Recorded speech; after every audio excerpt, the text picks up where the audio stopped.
Welcome, everyone. We are here today for the book launch of Dr. Karl Rommel, Egypt's Football Revolution, Emotion, Masculinity, and Uneasy Politics. Karl is a researcher at the Department of Cultural Anthropology and Ethnology at Uppsala University. His ongoing research, Egypt as a Project, Dreamwork and Masculinity in a Projectified Society, is funded by Riksbanken's Jubileumsfond. And Karl has published articles in Man and Masculinity, Critical African Studies, Middle East Topics and Arguments, and Soccer and Society. And he earned his PhD from SOAS, University of London in 2015.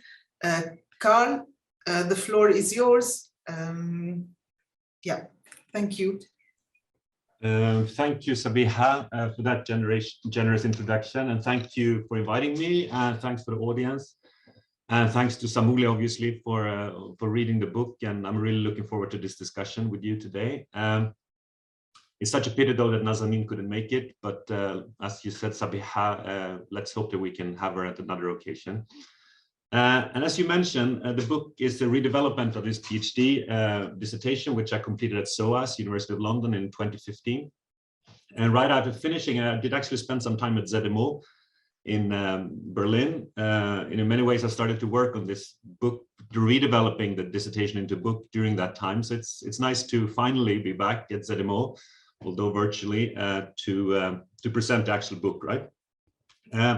So what I will try to do over the next maybe 25 minutes is to summarize the book's core argument and also show a few YouTube videos.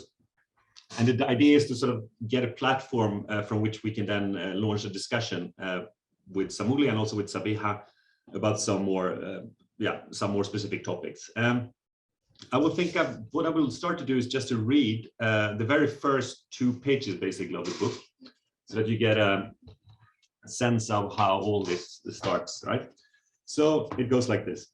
In the early hours of the 3rd of February 2006, the Egyptian passenger ferry El Salam 98 sank on its way from Dubai in Saudi Arabia to the Egyptian port at Safaga. More than 1,000 people, many of them returning Egyptian labor migrants, drowned in the Red Sea. The tragedy happened just as the Africa Cup of Nations was in full swing in Cairo. Later the same day, the host country, Egypt, was to play the Democratic Republic of Congo in the quarterfinal. Rather than dedicating all his energies to crisis management, President Hosni Mubarak stuck to his original plans for the day. He attended the national football team's morning training session, as well as the match at a sold-out Cairo stadium in the evening. The Egyptian team won the game comfortably by 4-1. Surrounded by an elated home crowd, the president celebrated in the stadium's VIP lounge with family members and political allies. And here we have a slide. In the days that followed, all Egyptian eyes were on the male national football team. As the Pharaohs defeated Senegal in the semi-final and Ivory Coast after a dramatic penalty shootout in the final, Egyptian media beamed out football, football, football. Following the title-winning penalty kick scored by the beloved playmaker Mohamed Abu Treka, the president and his 2 sons, Ala and Gamal Mubarak, were all smiles as they hobnobbed with the players and coaching staff on the stadium tribune. When Hosni Mubarak handed over the gold medals and the cup trophy, the veteran team captain, Hossam Hassan, insisted on kissing the president on his forehead. Later that evening, Egyptians from all walks of life poured out in the streets and squares across the country. In Cairo, Tahrir Square overflowed with euphoric fans, Egyptian flags, and honking cars. The festivities continued into the early morning. Singing, laughter, and proud chants filled the winter night. It was only 7 days since El Salam 98 had gone missing. Who could have predicted that a week that began with one of the worst tragedies in the country's modern history would end on such an upbeat note? The 2006 Africa Cup of Nations victory marked the beginning of an unlikely Egyptian winning streak. In 2008 and then in 2010, the team won the biennial tournament again and then again, completing an unprecedented hat-trick of continental titles. National team successes were paralleled by those of Al Ahly Club from Cairo, which brought home 3 African Champions League in 2005, 6, and 8. Still, the great results on the football field were just one part of the extensive hype. Boosted by exploding media coverage, the celebrity status of Egypt's football idols reached well beyond the confines of any stadiums. Players intermingled with businessmen and politicians, some married pop stars and actresses. The sport featured as a theme in pop songs and movies. In the latter half of the 2000s then, Egyptian football was not only turning into an unstoppable winning machine and a preferred pastime for millions of fans across the nation. The game was also becoming a primary concern for the country's political, economic, and cultural elites. So in a way, the one main thing that this book is doing is to unpack this Egyptian football boom in the late 2000s and sort of analyze its emotional political effects and afterlives. On the most general level, I trace how feelings for football have animated political contestations inside and over the Egyptian nation and its male subjects between roughly 1990 and 2019, although the main focus is on a few very eventful years just before and after the January 2011 revolution. And this is in many ways a rise and fall story. So first I show how football sort of grew into this enormously important thing in Egypt for a few years. And then I show how this sort of boom or bubble, as I call it, very quickly broke down and lost its centrality. Another core argument in my book, which I will mention briefly towards the end of this presentation, is that ethnographic attention to how Egyptians talk about and experience politics, or siyasa in Egyptian or in Arabic, is key to understand the crisis that football entered after 2011. And I also suggest that paying attention to siyasa can tell us something critical about the revolution and counter-revolution in Egypt more generally. So the book is divided into three parts. I'm trying to go through these three parts quite briefly here in this presentation. And the first one focuses on these years between the 2006 Africa Cup of Nations, this event when the ferry sank, and the January 2011 revolution. And this is a football crazy period that I sort of talk about as a football bubble. And there are several reasons why I find this metaphor a good one. First, the sport sort of managed to encapsulate the national formation and bring a lot of things together at this point in time. Second, I argue that the football sort of sealed off Egypt a bit from the rest of the world. And there's also something bubbly with the way in which football first inflated into this enormous thing and then sort of broke down and burst.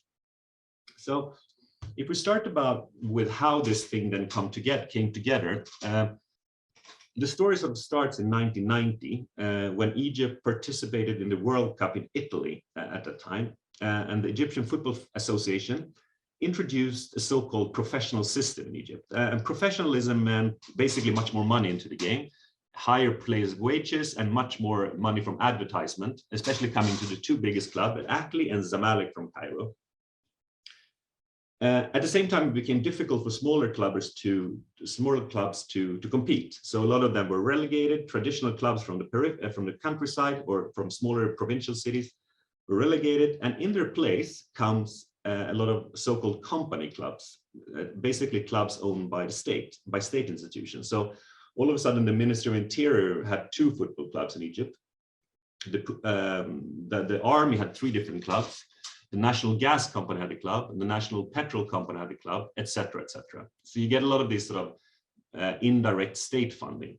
And as a result of this money that flew into the sport, especially from the state, this meant that Egyptian league became the strongest in Africa, and also meant that a lot of Egyptian star players could stay in Egypt and play in Egyptian clubs instead of moving abroad to Europe.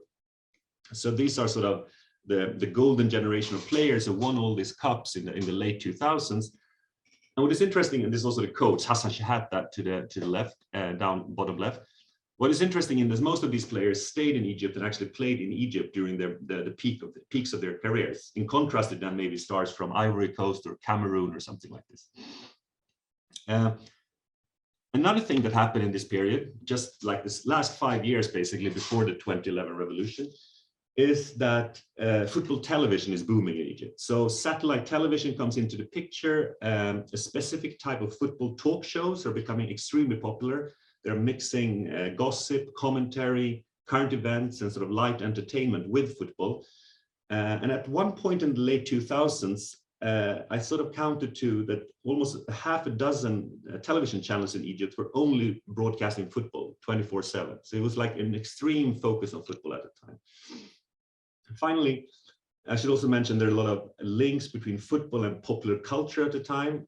So you had football figuring as the main theme of the plots of many movies, and big pop stars are singing songs to and about the national football heroes. For example, people like these, Nancy Agram and Shireen Abdel-Wahab, are both sort of having very big hits, which are related to the football hype. So what I argue more sort of conceptually here maybe is that this coming together of money, media, pop culture, and success spawned sort of particular emotional registers akin to what Ann Stoler has called an affective state. So football became sort of an affective state in Egypt at the time. The national game constituted a source of happiness, pride, and collective sense of victory for millions of men. And this is very much a story about men. It's very important to stress. And retrospectively, my interlocutors have described this as a period of a sort of a great party that never seemed to end, or they talked about themselves feeling unbeatable. And it's also important to mention, and very much so since we have Samuli here today, he's one of the anthropologists have been writing about this particular period as a quite a gloomy period, with a lot of sort of saturated by boredom, frustration, humiliation, despair. So football was, in a way, a unique space of pride and happiness in other words, quite frustrating time period. And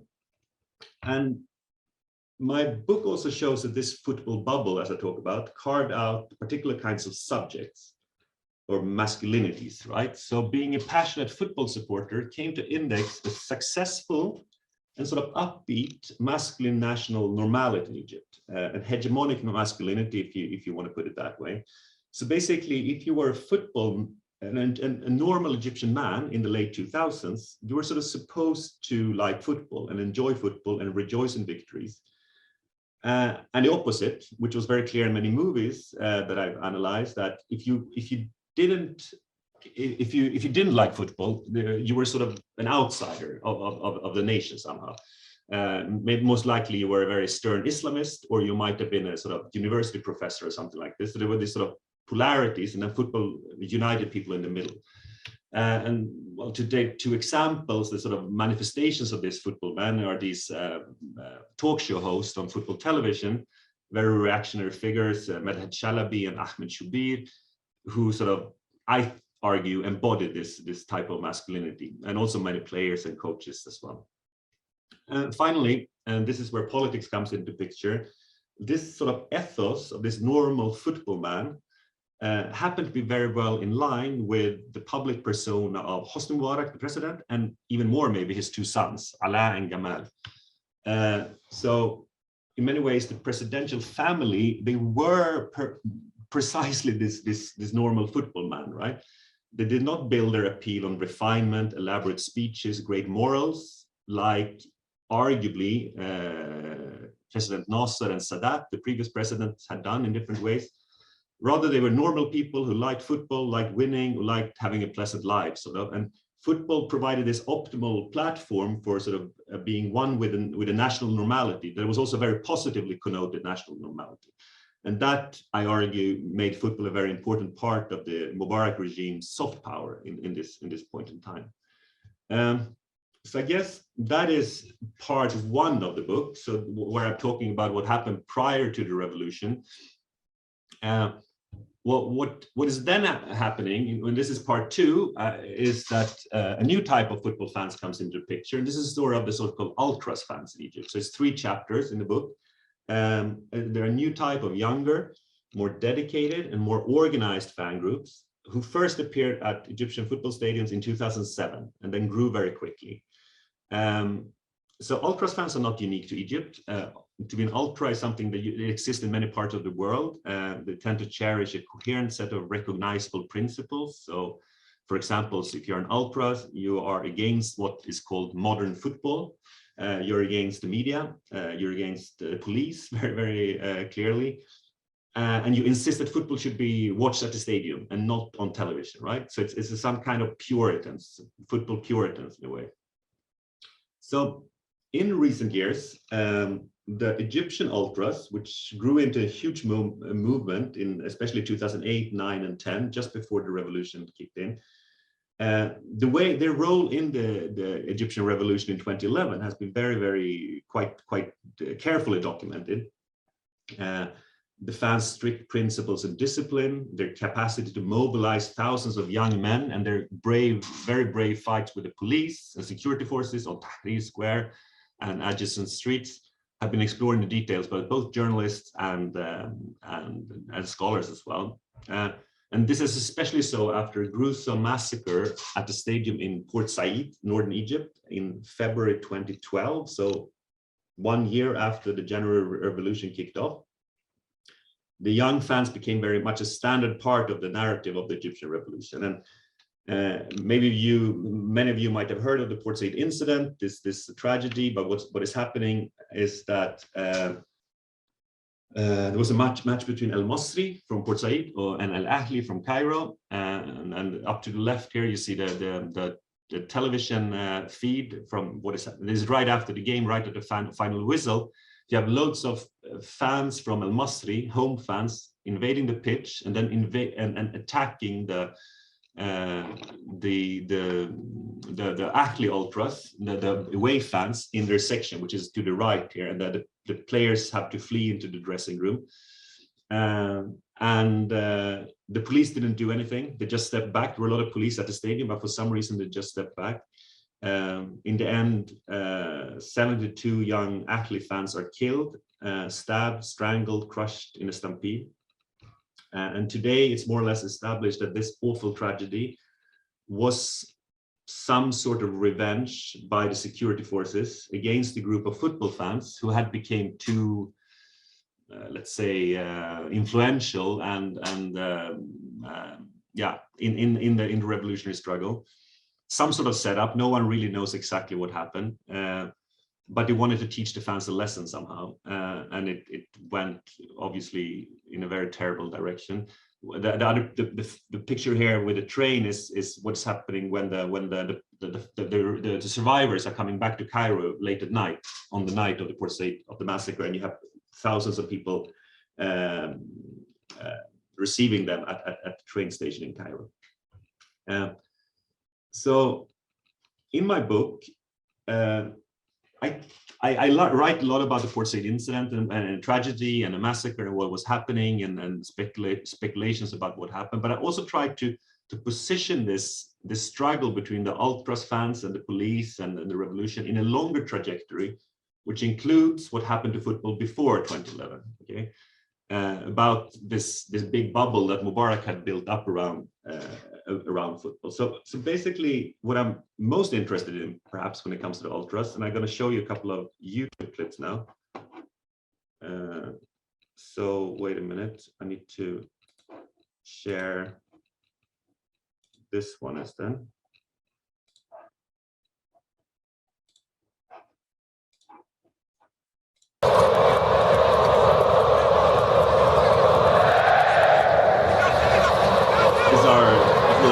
Is a game with ultras at the stadium. Just an example.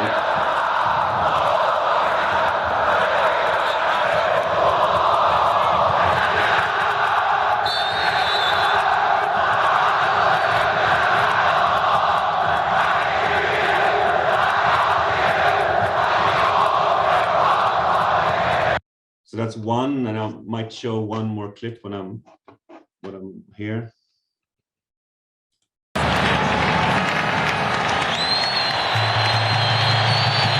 Here's another type of the thing that the ultras are doing, that they are using these flares, Samuli.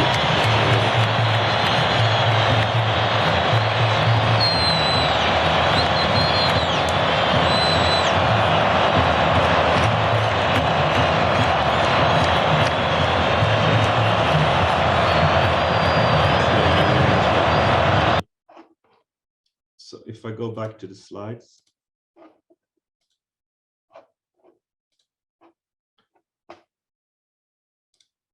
Here we go. So I guess what I'm interested in is one thing, at least, is the collective emotionality of these fans, right? So the way in which they create this very emotional and very effective spectacle at the stadium. And this is really at the heart of this title of the book, Egypt's Football Revolution, right? So the argument is quite simple, and that is that the ultras cultivated a subcultural emotional style at Egypt stadiums from 2007 onwards. They introduced novel fan practices, elaborate flags, fireworks, bold chants, and this sort of singing and dancing that came across as modern and international, connoted fun as well as freedom, and which came across as incredibly appealing to thousands and tens of thousands of Egyptian youth at the time. I also argue that from, say, 2007-8 onwards, so a few years before 2011, the ultras emotional style started to sort of pose a challenge to this football politics that the Mubarak regime was built on, basically, and they posed a challenge to the effective statecraft of the Mubarak regime. So this was a new way to be and feel like an Egyptian football fan, and also a new way of being and feeling like an Egyptian man, basically, or Egyptian citizen. And compared to the football bubble, the ultra style was younger, more international, as said, and it certainly was not something that the Mubarak regime and the family could sort of embody or identify with. And hence, this is one reason, I guess, why the ultras very soon found themselves persecuted by the police, and also much demonized by the Egyptian media, almost from day one. There was challenging something quite central in the regime statecraft. Okay, so after 2011, and especially after the Port Said massacre, football was suspended in Egypt, but the ultras' emotional style instead poured out in the streets. And throughout 2012, Ultras Ahlawi, which is the biggest group supporting El Ahly, and also the ones whose members were killed in Port Said, ran a very impressive campaign for qasas, retribution for the martyrs, and wide-ranging reforms of Egyptian football. It was demonstrations, sit-ins, graffiti, t-shirts like this one. It says 74. Never forget. It's like it's the 72 people who were killed in Port Said, and also 2 other martyrs, that ultras that were killed in previous parts of the revolution. And I also argued they became very popular at the time, and they were sort of, in a way, came across as revolutionary role models in a way, because it was one of the revolutionary groups that were both very principled and also making a lot of things happening. They were really affecting a lot of change, especially inside the football establishment at the time, in the clubs, in the football association, etc., etc. And this is a photo from one of their sit-ins outside the Egyptian parliament in April 2012. So all in all, ultras, my argument is there was like a revolution inside Egypt's sort of national game, temporarily, because this was, as the revolution as a whole, this part of the struggle failed eventually. But for a while, these young football radicals managed to redefine both what it meant to be a revolutionary football fan and what should count as a progressive and respectable Egyptian citizen. Okay, so this was sort of, okay, first 2 parts. First part about what happened before the revolution with the Mubarak's football statecraft, and then the ultras affecting this revolution inside of the national game. That was clearly the most spectacular part of the Egypt's football revolution, but it's not the only thing that happened during this period. What I'm also trying to write about, based on quite close ethnography, is that millions of what we might call normal Egyptian football fans, that is non-ultras, lost their sort of interest in the sport. People who were very, very engaged in football in 2008 and 2009 were not at all particularly interested in the game in, say, 2012, 13, 14.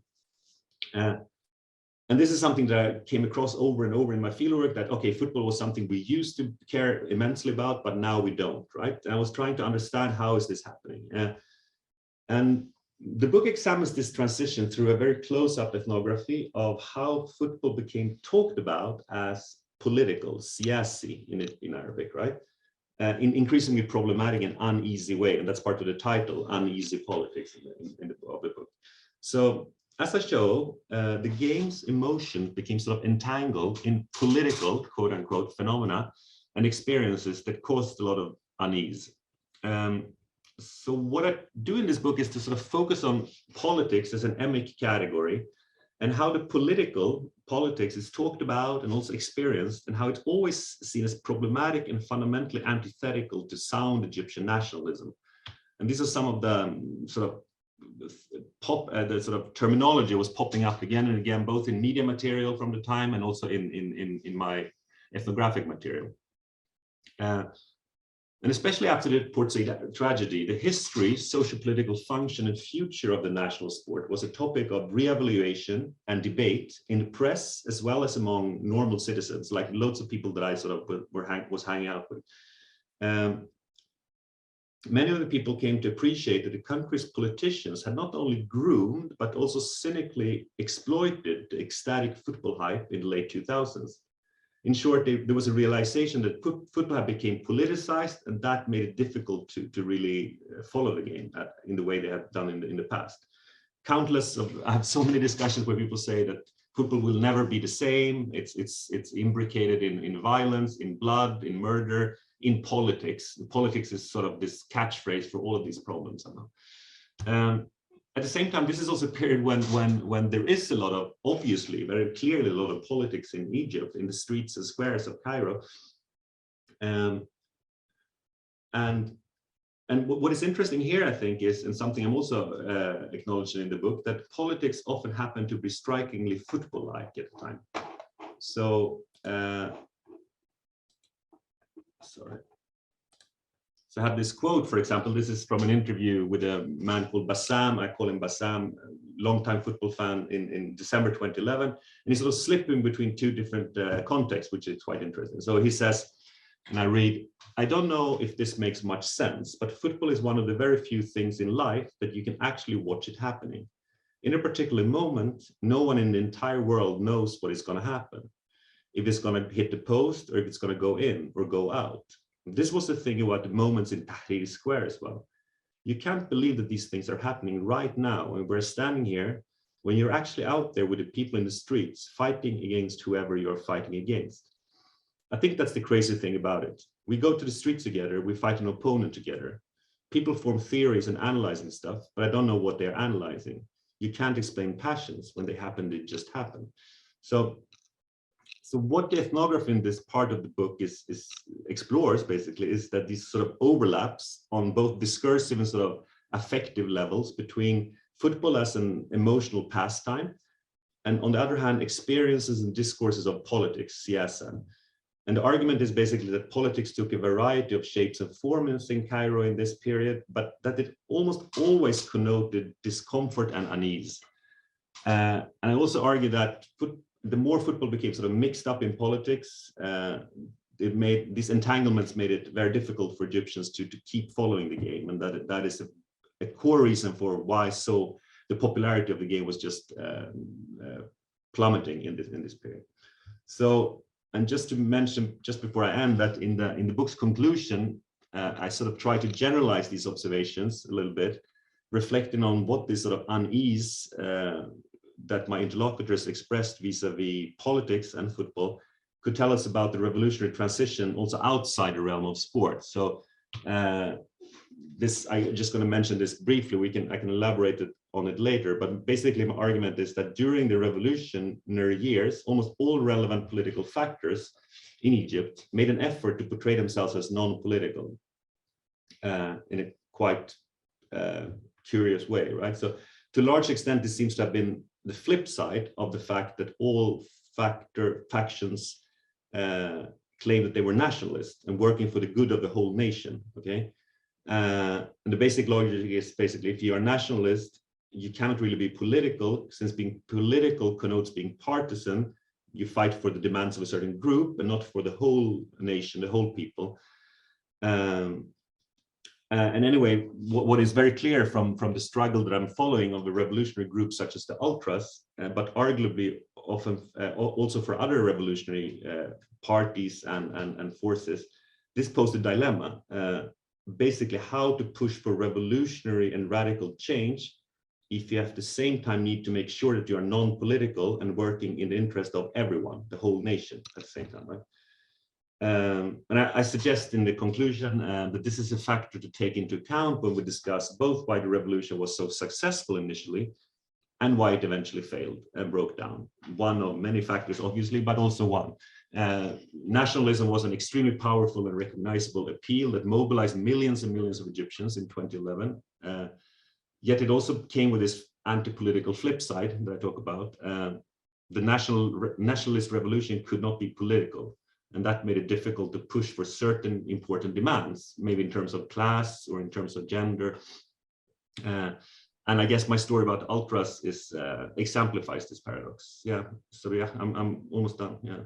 Yeah, Carl, I think you need to make your slides bigger. I think a few of our audience cannot see your slides. No, we are still in the Port Said in the presentation. Oh, sorry. Okay, that's a pity. Okay, so this was the Port Said ultras football revolution, and an alternative way of being a football fan, which sort of challenged the Mubarak statecraft.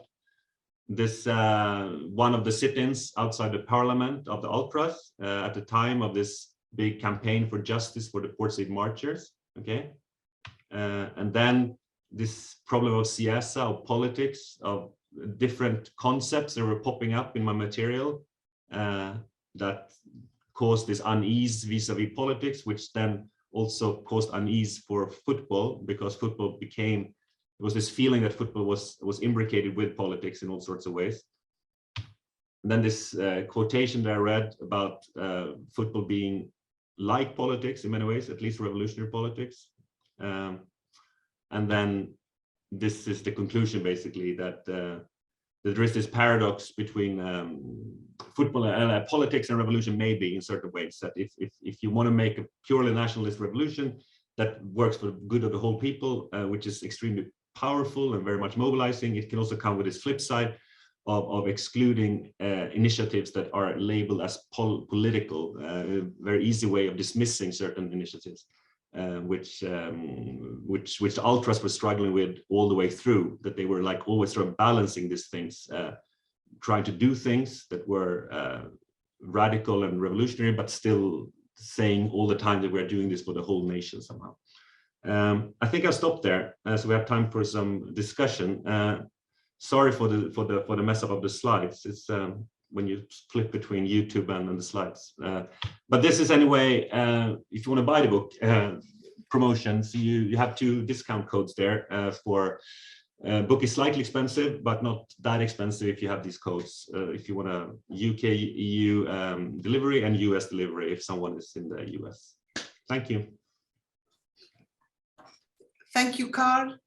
And thank you everyone actually for being kind and patient with the technical issue. Now on the plus side, I could see the slides actually changing, and this is being recorded. So hopefully, you know, you will get a chance to look at the actual slides. So just to proceed, you know, with the event, I'm going to introduce our discussant, Dr. Samuli Schielke. And then he's going to speak to Carl's presentation, and afterwards we're going to open the floor to all of your questions. So I'm going to start by introducing Dr. Samuli Schielke. He's a social and cultural anthropologist working on contemporary Egypt and its diasporas. He is senior research fellow at Leibniz-Zentrum Moderner Orient in Berlin. He is the author and editor of The Perils of Joy, The Global Horizon with Knut Groh, Ordinary Lives and Grand Schemes with Lisa Debevec, Egypt in the Future Tense, which everyone should read. It's one of my favorite books on masculinities in Egypt, Migrant Dreams and Shared Margins. And his current research project, The Search for a Normal Life, follows the trajectories of migrant workers who seek to build a good life back home. So the floor is for our discussant, Dr. Schielke. Thank you. So thank you very much, Sabiha, and thank you very much, Carl, for writing this book. Carl and I, we first met in Cairo. It must have been actually in the middle of your fieldwork in spring 2013, or in January 2013, or was it already 12? Anyway, it was early on. Yeah. Well, yeah, it was in spring 12. Yeah. It was early on, and I've been waiting for this book to be printed. I've been very happily reading it in the last few days.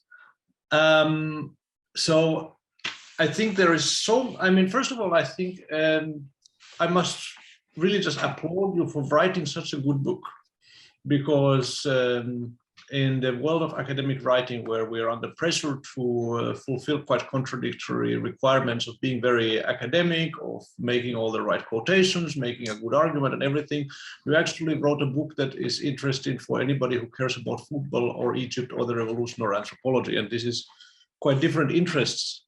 And I think it's really important that we as anthropologists write such books that are readable and make a good point. The more so because you wrote about something so emotional as football in a time of revolution where people get killed in a terrible way, in terrible numbers, and you write as somebody who is passionate for the game. At the same time, you are able to write about a highly contested period where people make often very strong claims, stances in a very remarkably nuanced and calm way. It has been often done easily, is to kind of get carried away by an excitement, for example, for the old ultras, as you said, about whom a few very romanticizing works have been written, and you instead show both genuine appreciation for what it is to be involved in the ultras, as well as showing the difficulty of the situation in which they find themselves gradually in 2013, 12-13, where the moment of success gives way to the situation where whatever they do, they seem to do it wrong from somebody's point of view. And I think that ability to bring this kind of calm and nuanced analysis into, at the same time, what is a very engaging book, is really remarkable also because you not only analyze emotion, you do something that is very important. Actually, you also write, there are passages where you describe important matches. And I think there are like some pages where you tell how you go to a match and you have the ability actually to bring out the mood, the feeling, the emotion, the tension that actually makes this match a match. And I don't have the fancy words to put it in exact critical terminology, but I think that makes an enormously good book. Now, anyway, I'm a discussant, so I'm supposed to ask you difficult questions.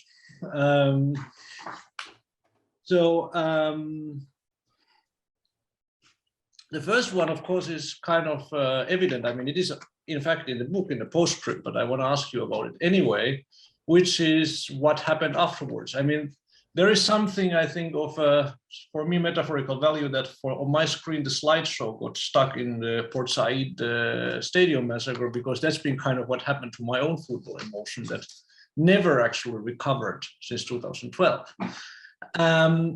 At the same time, we see now that in Egypt, cafes are full, and there's basically nothing else running in cafes than football. And somebody like Mohamed Salah has grown into a huge national icon. So what has happened then to Egyptian football emotion and the question of the non-politics of football after the book ends? Thank you. Thank you, Samuli, for those very generous words. I really take them to my heart. No, okay, great question, obviously. Where are we today?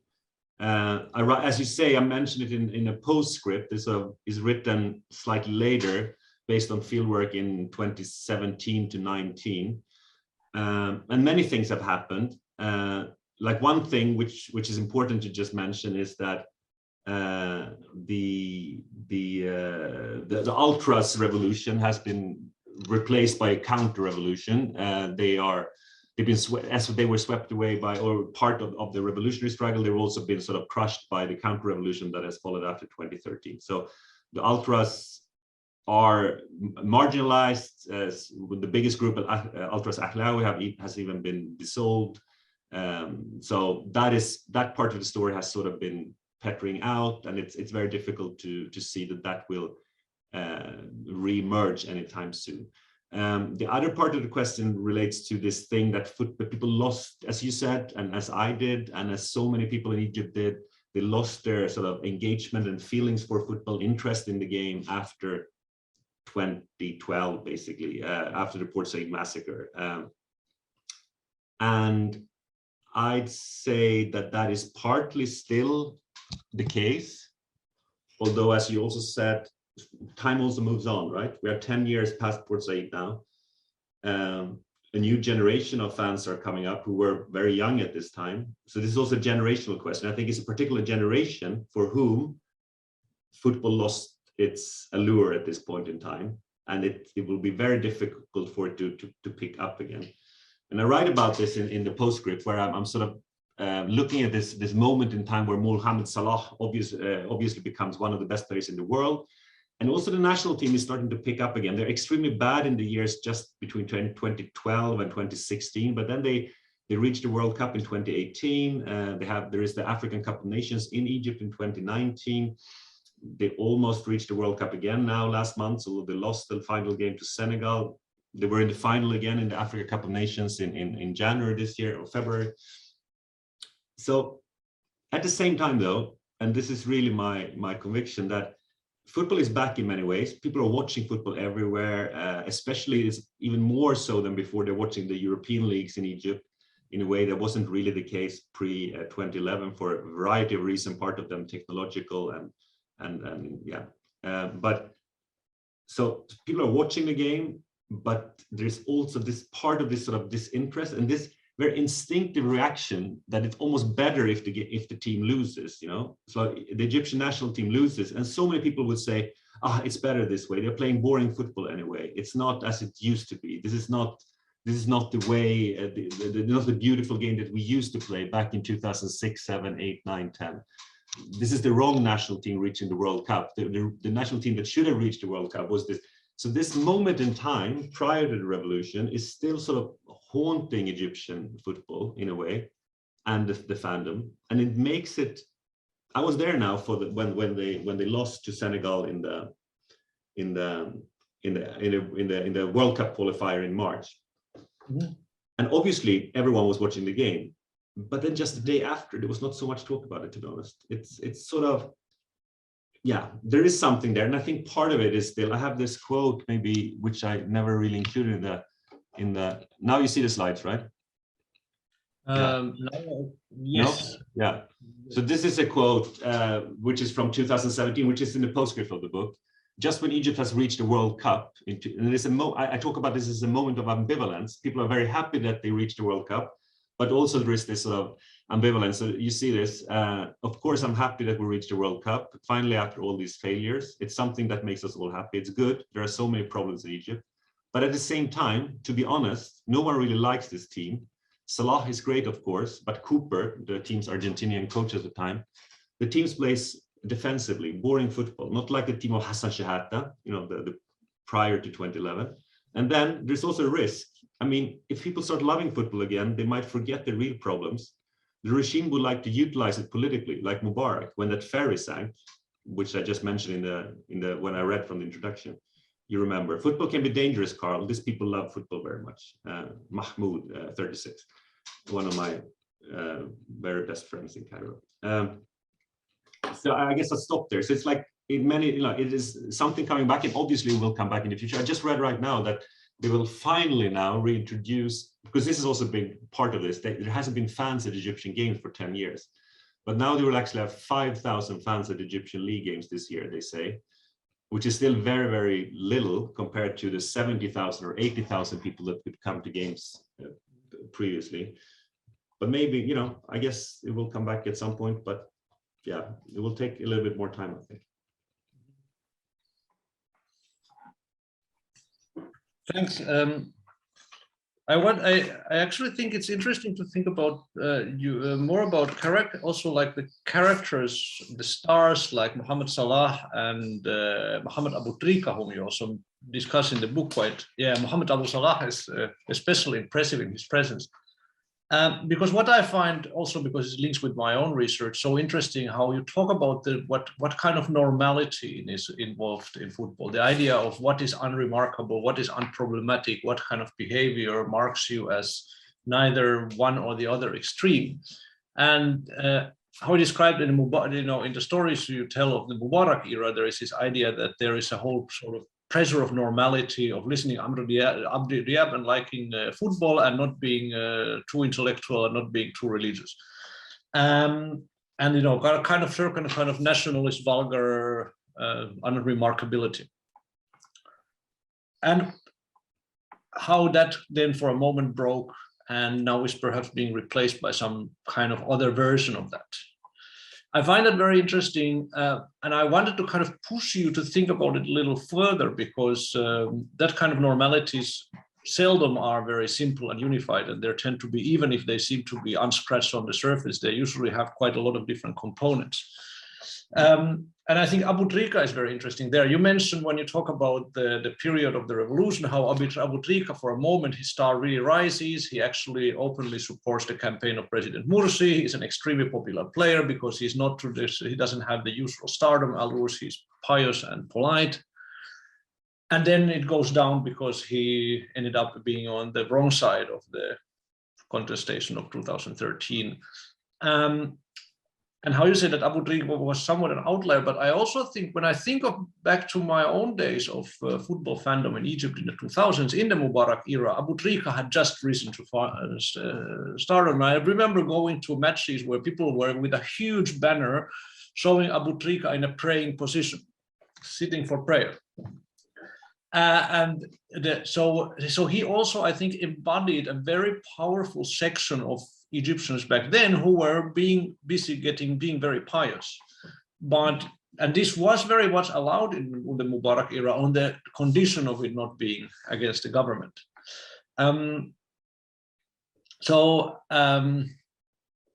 I wonder, like, what kind of, how unified was the normality of the football fan in the Mubarak era, because it seems to contain also some pious varieties.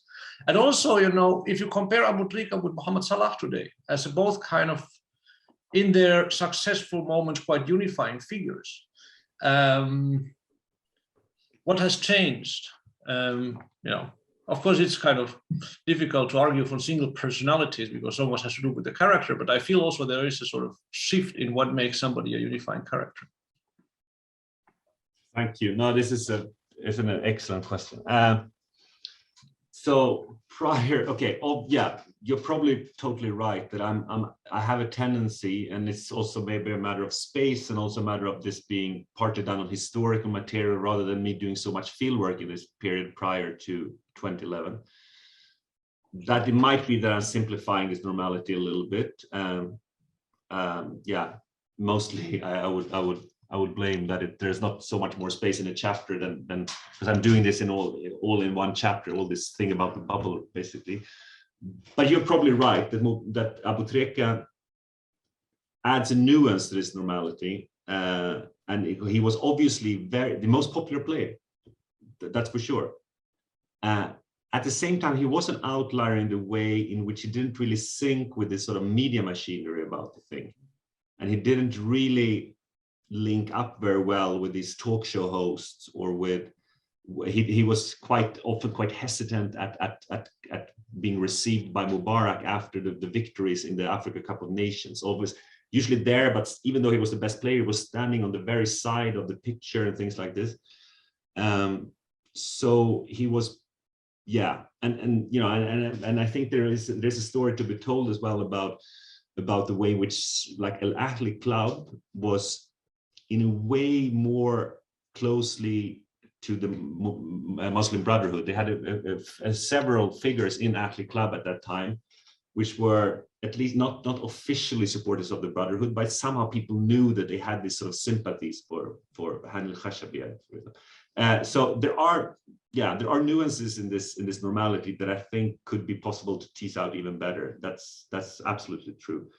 Although I still think that there is something with Abu Trika that makes him an outlier in terms of the politics around it all, right? That he that he didn't really fit that. And that's also why he could be so much more popular than so many other players during the revolution, that people knew always that he was against the regime prior to the revolution, even though he didn't necessarily show that.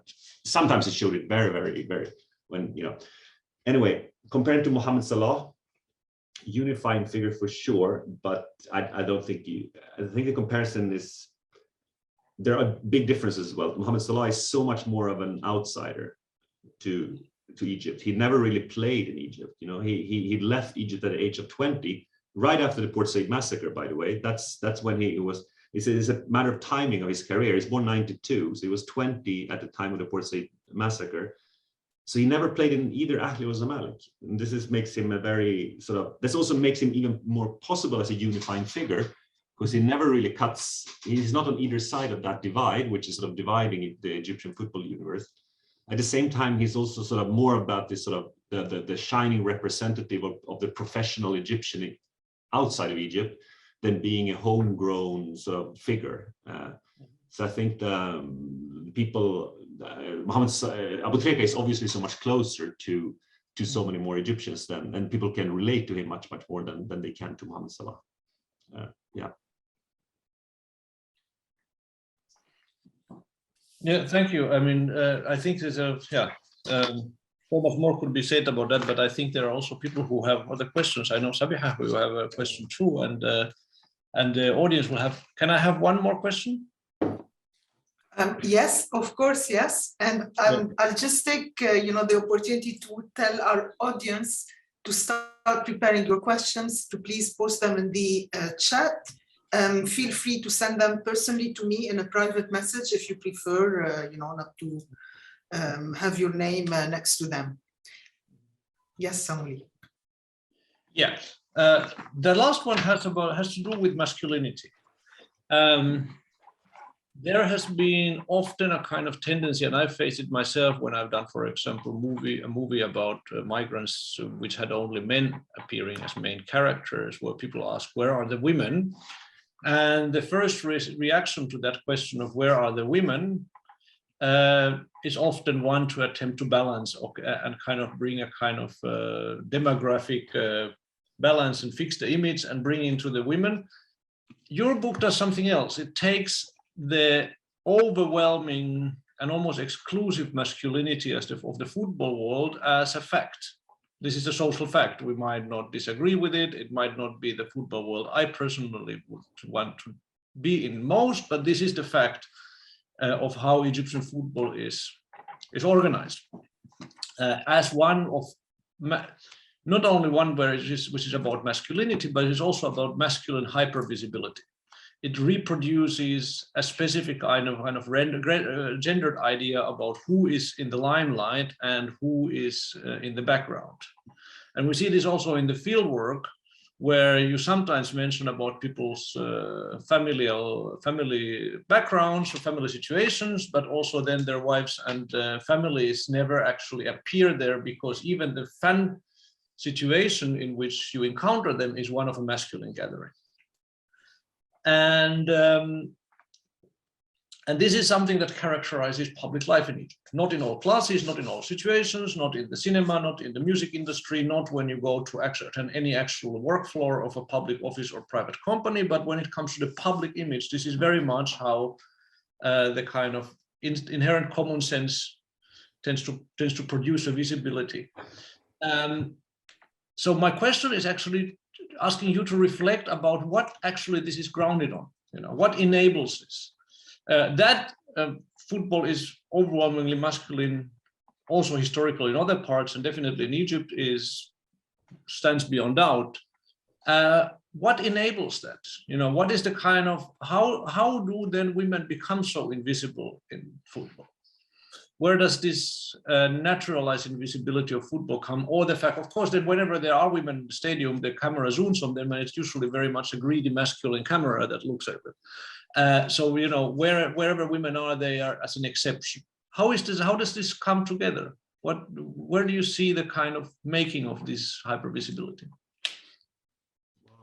That's yeah, I don't know what's the chicken and the egg here, right? So yeah, and well, something that has been obviously grounded historically is something I will have to think more about, I think. But it's there is something, I think, because if you compare to other sports, football is the most masculine sport in Egypt in many ways, I think.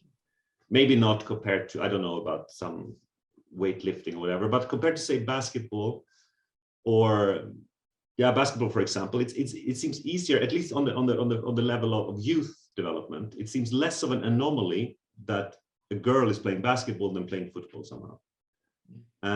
And I'm not really sure why this is the case. There's also something with football being the most Muslim sport in Egypt, where there's this extremely bizarre statistics around how few Christian players have been representing the Egyptian national team, actually only 2 in the history of Egyptian football, and how very extremely marginalized the Coptic Christian community has been. I'm deviating a little bit from the question, but maybe there is something here with it being the national sport, which isn't taken for granted. It's closest to representing the nation somehow. And there it becomes, these sort of asymmetries become the most pronounced somehow, both in terms of being the most masculine sport and also the most, the default gender and the default religion are somehow being more associated with that sport than other, say, basketball or hockey or squash and things like this. So but then how this has been sort of how this formation has come together historically, and where it starts and how it happens on a very more sort of nitty-gritty level, I can't really tell, but it's certainly something that is interesting to think about, because it is I don't know. Do you have any speculations yourself? No, this is a question of genuine ignorance, but I feel that it has something to do also with what you say about politics against siyasa, which I think is a very interesting point that the book makes about how the power of football came from the idea that it's distinguished, separate from divisive struggle for particular interest, which people can label as siyasa.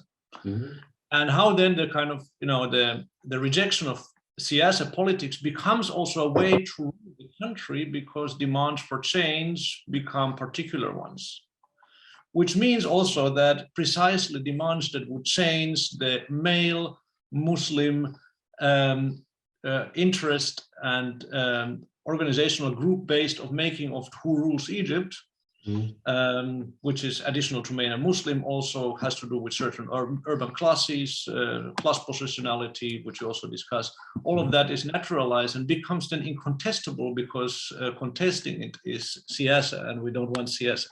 But I have it's a hunch, but I don't have an answer. But I think your book kind of provides some very interesting clues to think about this further. Yeah. We really have to discuss this over a beer at some point. It sounds like a very interesting topic. So with this, I think it's time to pass on the word to all the others. Well, thank you both. I can see that some questions are starting to arrive. I actually have a couple. I will leave them on the side for now. I would rather give the priority to our audience. So we have Andrew Simon in the chat. I don't know if you can read it. Question to Carl. Thank you for the great talk and the thought-provoking book. And Andrew is curious about 2 things. How, if at all, has this project changed your perception of sports more broadly? And what do you think is the future of sports as an avenue of inquiry in Middle East studies? Great question, Andrew. Yes. How has it changed my perception of sports? Not so much, perhaps. I don't know. I was always been a huge football fan. No, it has. I actually been less interested in football over the time, partly because of, as all Egyptians, losing interest in football after the Port Said thing, but also somehow in the last years it's been. I sort of don't want Egypt to play any more games, because then I need to more follow it and see if people are interested or not, so that I can write something. But that's more on a personal level. But like I think the question is more directed to how it could be used as an inquiry for Middle Eastern studies, and I think it is a fruitful lens, and especially in a country, you can do it in so many ways. Obviously, you can look at youth football or sports in general. As it's an enormous phenomenon. It's everywhere, right? So in Egypt, you have all these youth centers, for example, the Marrakech Shabab everywhere, and the way in which youth development I've been looking a little bit on that, and how football is being, the talents of football are being harvested basically around the city, and in terms of class and money and also the sort of Coptic Muslim divide. It's an enormously interesting thing to look at, especially in Egypt. I would love to see much more studies on sports in many other countries. I'm sure there would be possibilities of doing. There are a lot of things already. I know there's been a great dissertation about Lebanese football by Musna, what was her name? Whatever. Yeah, there is a great dissertation. Sorry, I forgot the name at the moment, about Lebanese football in anthropology as well. And there are more and more things happening. And I think obviously Qatar as a World Cup coming up now in autumn, December, would be Musna al-Masri, exactly. Sorry, thank you, Mina. Will be a great event to sort of look at all sorts of things: capitalism, mega events, patriarchy, labor rights. Yeah, and I'm sure there will be plenty of studies around that already happening, actually. Yeah. Thank you, Andrew. Actually, if I could add something to what Carl just said. So I teach in a politics department, and I teach Middle East studies. And, you know, during the year, we read a very short piece, a very, very short piece by an author called Khalid Midani. And it was really a reflective piece, part, you know, him reflecting on the classroom, but also reflecting on Middle East studies. And he's like, when we don't use, you know, an anthropology, you know, the anthropological work to look at the Middle East, we are missing so much on it. And he's really, he's saying, can we move beyond, right, authoritarianism, Islamism, all these notions that have come to saturate, right, the region, completely conflating, right, the different contexts within it and all. And definitely, I think looking at micropolitics, microspaces, microcosms, right, can really, and linking them obviously to the larger political landscape is a missing link in Middle East studies. And there are amazing ethnographies done out there, and it's all about bringing them in, right, into mainstream politics, into mainstream politics lessons, basically, and lectures and all. Yeah, just wanted to add that. And then we're going to follow with the question by Harry Petit. Sorry, everyone, of course, if I'm mispronouncing your names. So question for Carl about football as a potential career and as an aspirational pursuit. Did you look into that at all? Harry says, I imagine like football globally, it's very competitive, insecure, cutthroat, but is it even a potential source of great wealth outside of Al-Ahli Zamalek? The short answer is no, I did not. Like this project was from the beginning very focused on fan culture, much more than players,